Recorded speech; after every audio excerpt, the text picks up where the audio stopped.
here right in the back? Great. Thanks, Michelle. I really appreciate the honor to be here. I really, truly honored to talk with ACP and AAPLOG this morning.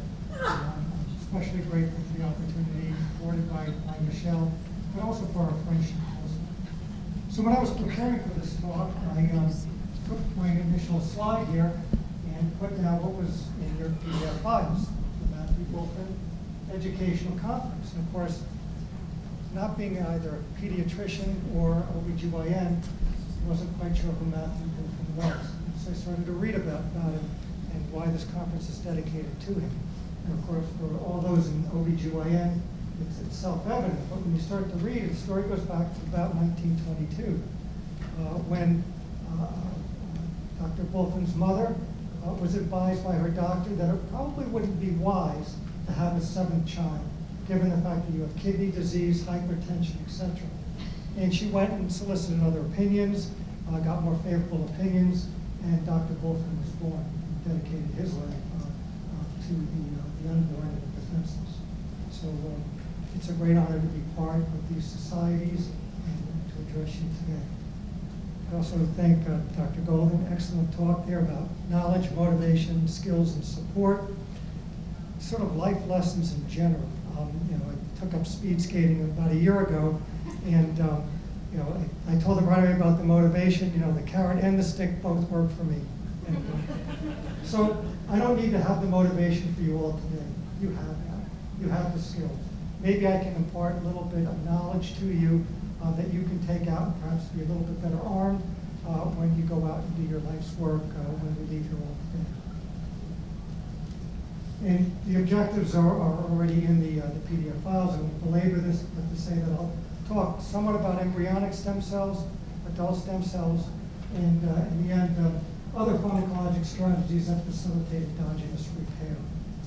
And this is something that's been of great interest to me as a neurosurgeon and now as a drug developer, especially from the neurodegeneration standpoint, in the abysmal failures we've had in serving people with various neurodegenerative diseases. And of course, we live in a time with a very aging population. And this is maybe perhaps one of the most dramatic slides I can show you, is that for the first time in history, the elderly outnumber the very young. And of course, this trend is going to be nothing but continuing over the years. And we look at fertility rates. Of course, you need 2.1 births per female to replace your population.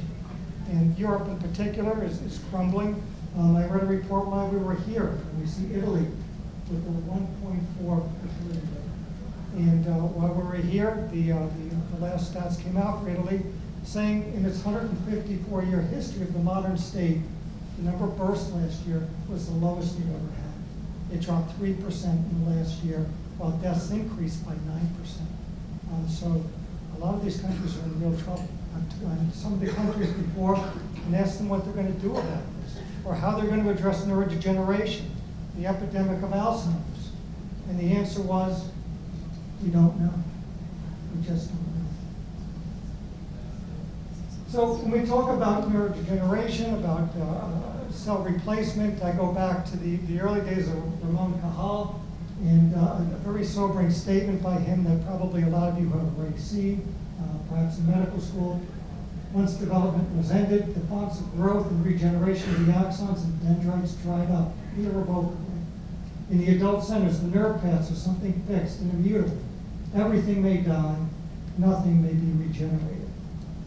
So sad. Whenever I read this now, though, I think, geez, if I would have a dinner party, it'd probably be, not exactly the life of the party. But things have changed. We learned, and this was after I went to medical school afterwards, that regeneration goes on. We have stem cells that go on throughout our lives. We used to think it was just at birth. You're born with a certain number of neurons, and that's it. But it took till 1998 before we realized that you actually have neurogenesis, your own endogenous regeneration that goes on throughout your lifetime. And of course, it slows down as we get older, but it's still operational. And there are ways even to coax it to become more revitalized. And one of the fruits of this is a study back in 2000 that looked at London taxi cab drivers. And if anyone's ever been to London, They know what a mess it is trying to traverse the streets. And the taxi cab drivers have what they call the knowledge. They have the knowledge of meandering around the streets.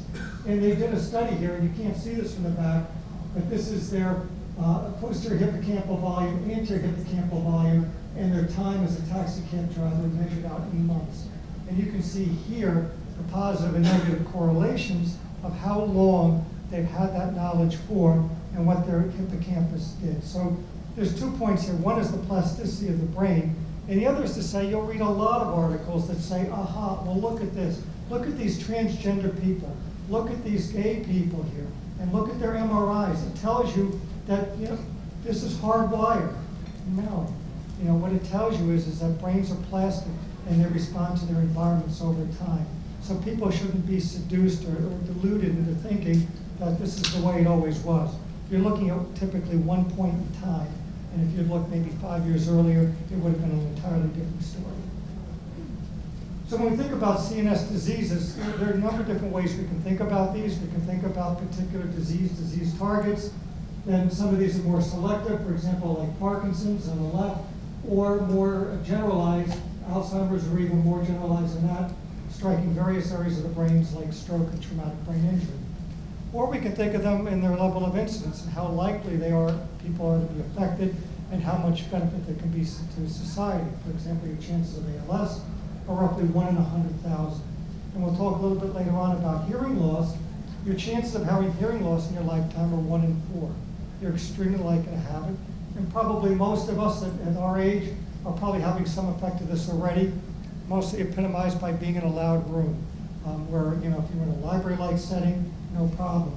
But once you get a lot of that ambient noise, it's hard to know what people are saying after a while.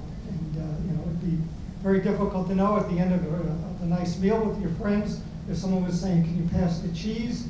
or "Can I get the keys?" One says you want to stay longer, one says you want to get out of there. And it can be very embarrassing.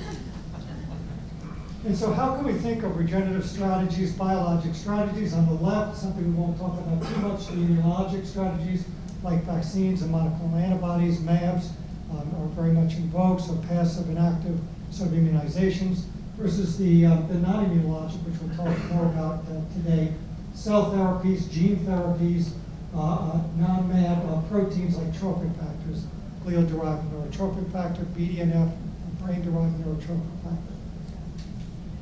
And so this isn't a new area by any means at all. You go back to the times of the 1700s where the first vaccines were made. And this goes back to the time of Edward Jenner, very interesting gentleman who arguably probably did more in the field of science to save more lives than anybody in history. And it started when he noticed that milkmaids never got smallpox. Now the cows that they were milking got cowpox, a very similarly related disease, but the milkmaids never got smallpox. So he had a gardener. The gardener had an 8-year-old son. And what Jenner decided to do was to inoculate the 8-year-old with the the cowpox pustules of the milkmaid. And when he did that, and then challenged this child later on with smallpox, he didn't get the disease. So you could imagine how this would go through informed consent right now. So you go to the father who was in your employment and said, "Can I inoculate your son in an unproven therapy?" Probably wouldn't go over too well, but that was back in the late 1700s. And from there we've gone on to get into the modern era of bone marrow transplantation, which is only 60 or so years old right now. And from there into stem cell therapies. The first trial for autologous stem cells in Parkinson's disease was in 1985. Although 1 year later, it was soon followed by embryonic stem cells for Parkinson's disease. So we have a long history of this and the tension that goes on between adult stem cells and embryonic stem cells. And when we think of different types of stem cells and where we can get sources from, the list starts to get pretty large. Here we are looking at, on the far left, cloning or somatic cell nuclear transfer, which is basically taking the nucleus out of one cell, placing it into another, fertilizing the cell, and having it go through its divisions and getting these totipotent stem cells to use for research purposes, etc. Versus IPS, reducible programmable stem cells, pluripotent stem cells. And the Nobel Prize was awarded a couple of years ago to Yamanaka and Sir John Gurdon for their work in reprogramming cells, so taking essentially skin fibroblasts and say, by the introduction of various transcription factors, you're no longer a fibroblast, I can make you into a muscle cell, or a cardiac myocardial cell, et cetera, neuronal cells. And so there's a lot of great interest in this versus the embryonic stem cells that you know about, or adult stem cells. And some of the adult stem cell sources that you're very familiar with are listed here. I won't go on to these all. And I met up with Len Morata, and cord blood is one option, but I understand that we may not want to be sacrificing a lot of cord blood for the sake of the health of the infant. Okay, so at least in the CNS, how can we look at stem cell therapies in general? And I have what I call the 3 R's here, is replace, repair, or redirect. So in one case, you can redirect. You're making stem cells in the site of injury, in the dentate gyrus, in the subventricular zone. These get revved up even in older age. And we can have them serve in introducing adult stem cells into the site of injury, for example, stroke, traumatic brain injury, into the site of injury, and act as a scaffold for the endogenous stem cells in order to make their trek to the site of injury. And they will go there, and these things have been measured in terms of microns per minute, and they're traversing into the site of injury. Or they can replace. They can downright replace. The engrafting of the stem cells is still a very difficult and tedious process of how they're going to integrate themselves into an existing neuronal network. Very tedious. I dare say that most of the cells that are engrafted do not integrate into neural systems right now, but maybe even just a small percentage is enough. Or they can just repair. And in this case, we know that even giving some of the stem cells intravenously have major effects on the brain. And we know that if any are all getting in, it's not very many at all, far less than 1%. And it's likely that what they're doing is releasing trophic factors, exosomes, etc., that again are just creating a more hospitable milieu for the brain to take over and go on with endogenous repair. So let's get down to look at the diseases, and these are some literature searches that I've done over the years. I've done 3 cuts of this in 2010, 2012, and late in 2015 to look at all the types of regenerative activities that can go on in the brain. So this will include stem cell therapies, trophic factors, gene therapies, etc. Anything that's been regenerative. And we can look and see how this has progressed over the last decade as well. Well, one way to look at this is to say, if we put these all together, stem cells, trophic factors, gene therapies, what is the research that's being done right now? What are the clinical trials that are being undertaken? So on the y-axis are the number of clinical trials, on the x-axis is the worldwide prevalence. And what you can see is there's absolutely no relationship between the disease severity or the number of people who have it and the amount of research that's being done. And there are various explanations for why that is. MS, you can see, relatively speaking, doesn't affect as many people, for example, as stroke or traumatic brain injury. If I put hearing loss on here, I'd have to really explode the axis, by the way. It would be tenfold to the right, somewhere around 700 million people worldwide. So MS is a tractable target, though. We know we have some great therapies, at least for the relapse and remitting. Progressive is another story, but there are some incredibly powerful agents out there, and maybe researchers have gravitated to this because of the successes of MS therapies to date. Or gravitating because of spinal cord injury and ALS being such absolutely abysmal, dismal prognoses for our patients. But then again, you have areas like Alzheimer's disease. Alzheimer's disease is a fatal disease. No one's ever cured of Alzheimer's, but yet the amount of research in the regenerative medicine is far, far little. We know quite what an epidemic that will be. So here are some other ways to cut it. So this, again, is the 3 times I've done this research over the last decade, 2010, 12, and 15. And the numbers you're seeing here are the percentages. And on the far left is the autologous, and the non-autologous is in the light blue. And still lighter blue are embryonic. Fortunately, the smallest piece of the pie, and non-cytosolic. So again, those are things like trophic factors and gene therapies. And The denominator, though, just changed over time. So in 2012 or 2010, there were only 106 clinical trials. Now we're up to 182. So the percentages are changing somewhat, but the pie is changing as well. So we have almost double the amount of clinical trials ongoing right now as we did even 5 years ago. So a dramatic increase. Unfortunately, most of these are autologous stem cells, your own stem cells, perhaps being harvested, grown out, and then given back to the patients. And this looks at exactly, for the major diseases that are looking at regenerative medicine, again, going from front to back, 2010, 12, and 15. How is this broken down here for the various types of regenerative medicine that we could be looking at? You can see, again, far and away, the most research is being done in MS, and this is very much increasing over the last few years, even to 38 clinical trials now undergoing for various stem cells, trophic factors, gene therapies for MS. But other areas are gaining a lot of interest now too. For example, ALS and spinal cord injury have greatly increased the number of clinical trials over the last several years. And yet one more way to cut this is to look at autologous and non-autologous. And again, autologous is far and away the most likely reason and source of the stem cells that are being used in clinical trials at this time. And some of the applications results that are coming out that are very encouraging, and some of you may have MS patients, young MS patients in your practices, and some work out of Northwestern by Richard Burt, incredibly encouraging, giving patients back their own autologous stem cells, and then looking over time at their disability scores, EDSS, and on the x-axis on the left is time over years, and seeing that the changes are very dramatic and durable over time, over 5 years. Admittedly, the numbers trail off as far as the number of follow-ups, but this is incredibly encouraging.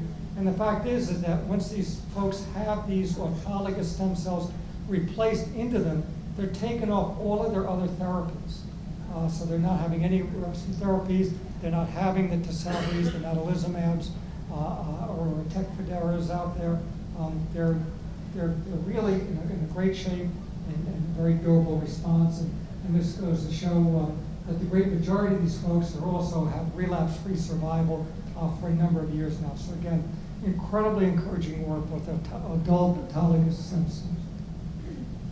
So now let's get into the embryonic stem cells. They're a small piece of the pie, and they're very, very hard to figure out. The researchers, the companies have gone to great lengths to conceal this because they know what a backlash it'll be.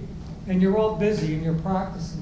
And so you read a story, something sounds encouraging about stem cells, and you start to look at it and say, wow, this disease or that disease, it looks like there's a lot of progress. What a promising activity.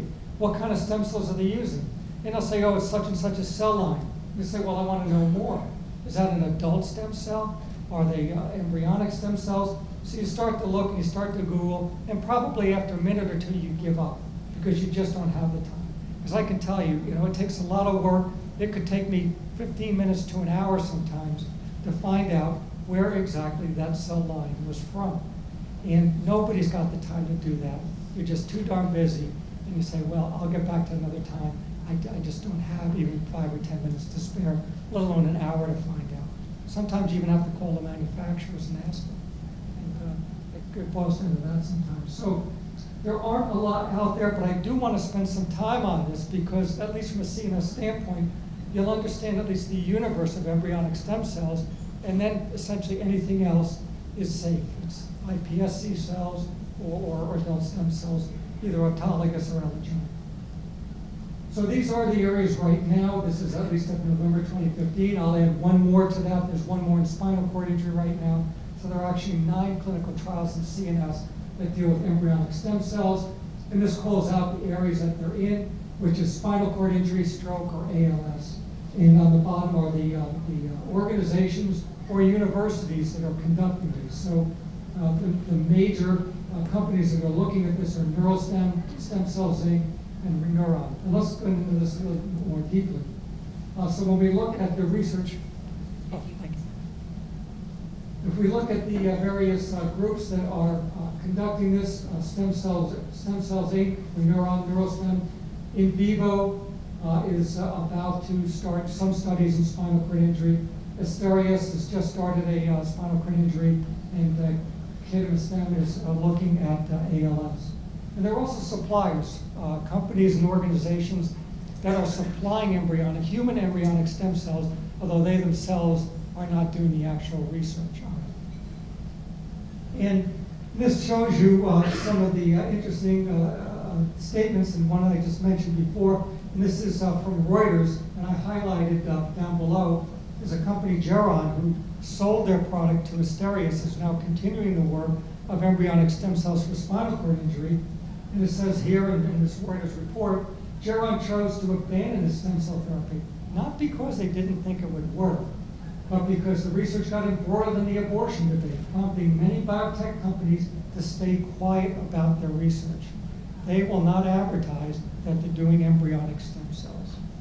Now, if they were so proud of what they were doing, why wouldn't they want to advertise? Sort of a rhetorical question. And I won't go over this a lot, other than to say there are even some work being done with human embryonic stem cells in animals as well. And this just goes through it. You'll have a copy of the slides, and you can go through this at your leisure. But it's not, this is to say, if you look on the far right, it's not only companies that are doing this, but it's universities that are doing it as well. Northwestern University, University of British Columbia, universities both within Japan and Seoul, the Buck Institute out in California, are all engaging in human embryonic stem cell research. So there's culpability that abounds throughout. Stem Cell Inc. Received a nearly $20 million grant from CIRM, the California Institute of Regenerative Medicine, and they're doing a lot of work right now with their embryonic stem cells. Some of this work is completed, some of it is still ongoing. They've discontinued their work in Cns Disease, a lysosomal enzyme disease, a mutation in tripeptidylpeptidase, and they discontinued that because of lack of patient accrual. They are also working in age-related macular degeneration, although they suspended this activity right now because of restructuring, and they're really focusing right now on their spinal cord injury.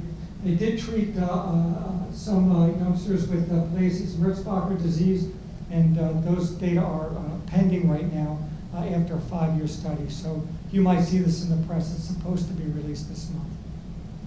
And finally, they're looking to go on from here and to also target Alzheimer's disease. But this is all an embryonic stem cell line. And again, there are companies that don't do the research themselves, but are very happy to supply you with anything that you need for your embryonic stem cell research, including, quite proudly, one group told me about, in the middle there, they have embryonic stem cells from aborted fetuses with trisomy 18 and trisomy 21. And this is a couple of articles that were just released over the last month. This February, and I talked with Quentin, one of our endocrine pediatricians, and this sounds very encouraging. Insulin production. We're going to cure type 1 diabetes. We're going to have stem cells that secrete insulin and cure these kids, and it sounds great, except some of them are more full disclosure than others. And the article on the left, which just appeared in December of 2015, is more of an academic exercise. They tell you right off the bat, and I've highlighted that in yellow, that that's embryonic stem cells. That's done with work at BU, Boston University, MIT, and other academicians. Whereas the one on the right, done by industry, is in the stem cell line is there CYT49. That's a human embryonic stem cell line, but it's very difficult to find that. You'll never find in any press release that that is with embryonic stem cells. So again, we have to know where the issues are here and which lines are moral, ethical, and which are not. So from this part of the summary here, the sourcing of human neural stem cells from aborted fetuses is being kept low profile. There are some companies that are more involved than others, and that the alternative stem cell approaches require your support to ensure that they're ethical alternatives.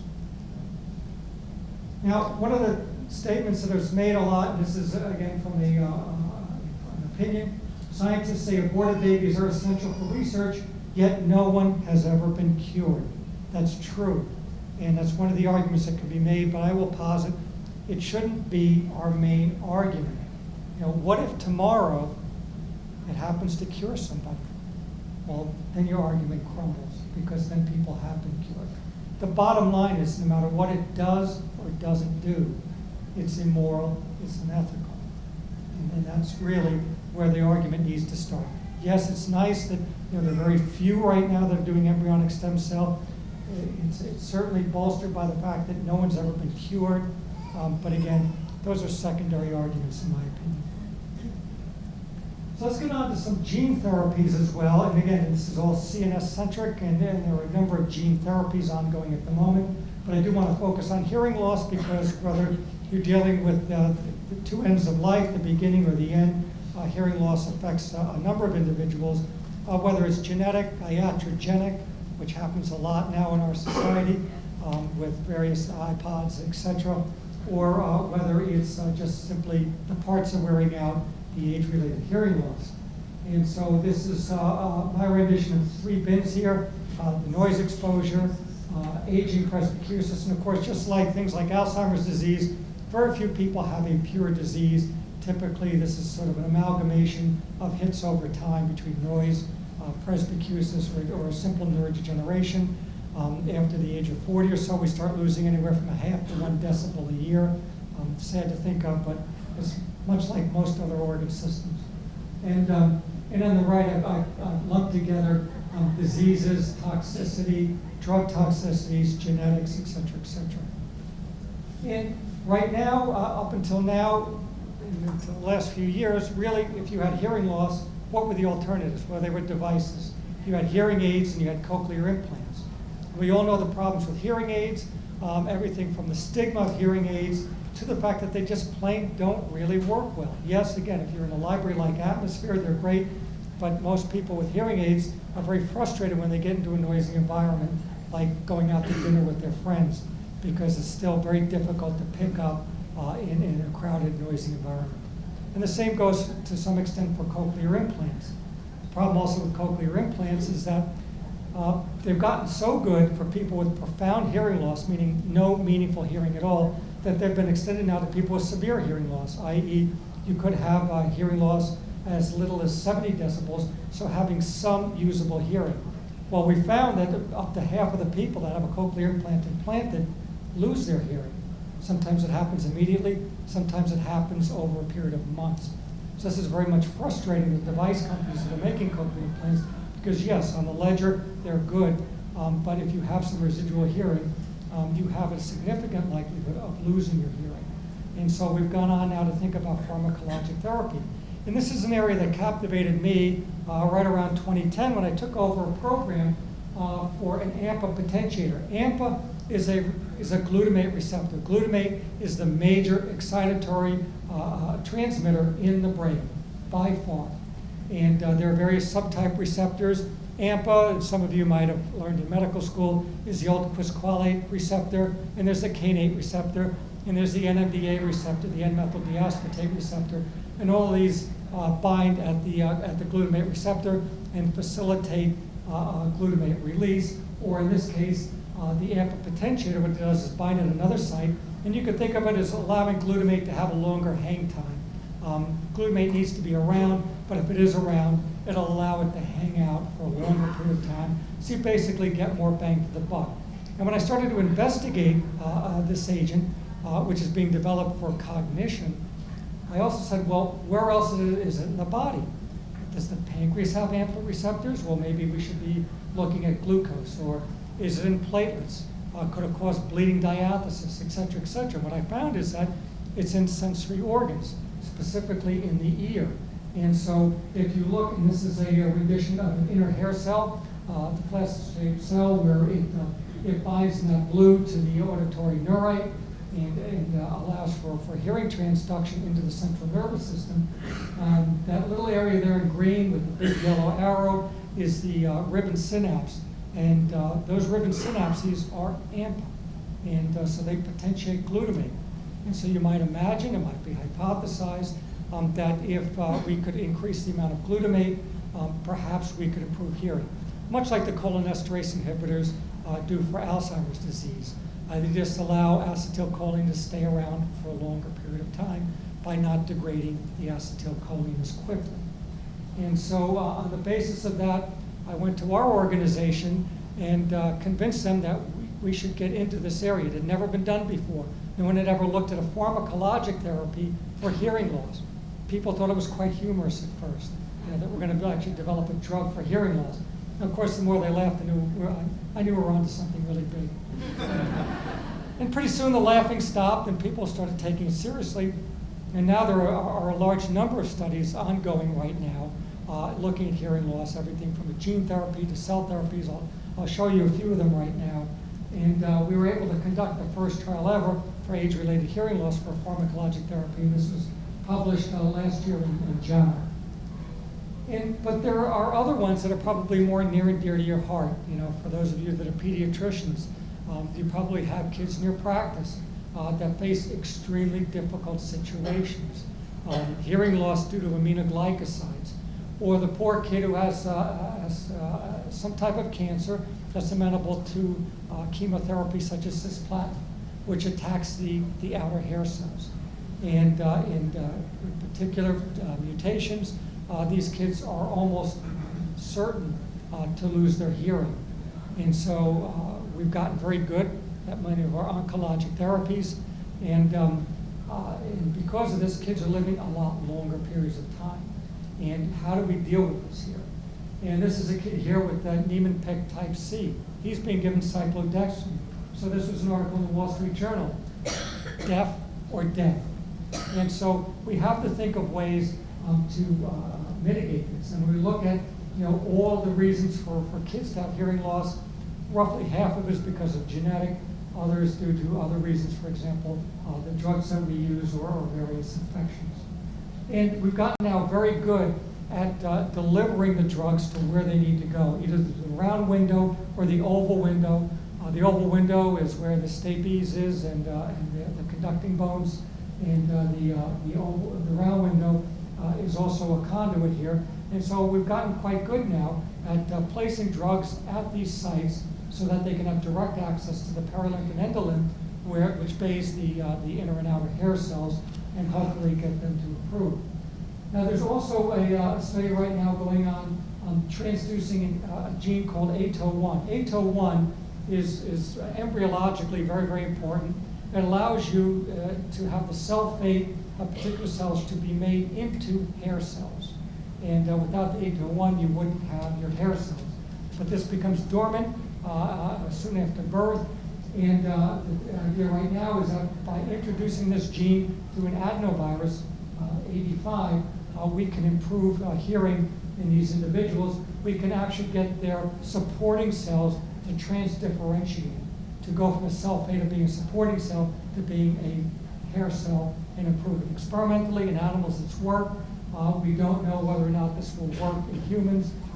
The trial was paused for a safety review last month, and we'll see what that's all about in the coming months. There's also a study with autologous stem cell infusions with children, giving them their cord blood back, autologous stem cells intravenously. I'm not quite sure how this is going to work, but the study is ongoing right now in young kids to improve their hearing. So this is another, again, autologous natural stem cell therapy. So as I wind this up here, we talk about the human embryonic stem cell, and you look at some of the chronology here. It's very sobering, and it's also accelerating. And some of this was touched upon by some of the dinner speakers yesterday. So in '86, we already saw embryonic stem cells being used for Parkinson's disease. And in 2010, stroke, spinal cord injury, even glioblastomas. The Nobel Prize was won in 2010 for in vitro fertilization. So we all know what IVF is. Now we have to learn a new acronym, TP-IVF, or three-parent in vitro fertilization, which is now here in 2015, as you heard last night at dinner. It's approved in the UK, and just in the last month, the US panel is making the same recommendation to the FDA. So when you heard last night it's coming, well, it's here now. And on top of that, you heard also that the UK has just approved human embryo editing, the CRISPR, or clustered repeat interspersed palindromic repeats. It's a great therapy. but to use it to edit the genome of embryos is abhorrent, immoral, and unethical. But yet, these are the statements that are being made in Britain about it on the right. This is a triumph for common sense. Or this decision is a victory for level-headed regulation over moral panic. Really? I don't think so. We need to take that. So I'll end it with a couple here, and a couple of final slides. This is an audience I really don't need to ask these questions to about when does a unique human life begin. But it's just amazing out there every time I write everything to the Wall Street Journal, to our regional newspapers, and you talk about this, that people don't want to believe it. Or if you press them hard enough, they'll say, yeah, all right, it does begin at conception. So then the argument becomes, but we just don't want to afford those rights in utero to what you have outside the womb. We just won't do it, even though we'll acknowledge that this is a unique human being. It becomes a very different argument. And are there any moral absolutes out there? There are. I mean, one of them is that the intentional killing of an innocent human life is always wrong. Intentional, innocent, human are the key operant words there. That's a moral absolute, full stop. So I love St. John Paul II. I had a chance to meet him a few times, and there's very few people in the world that don't admire what he did in his lifetime. And he said, a society will be judged on the basis of how it treats its weakest members, and among the most vulnerable, surely, are the unborn and the dying. And our charge is the science becomes a threat to mankind when it sets no value on human life, or even worse, fails to recognize the existence of it.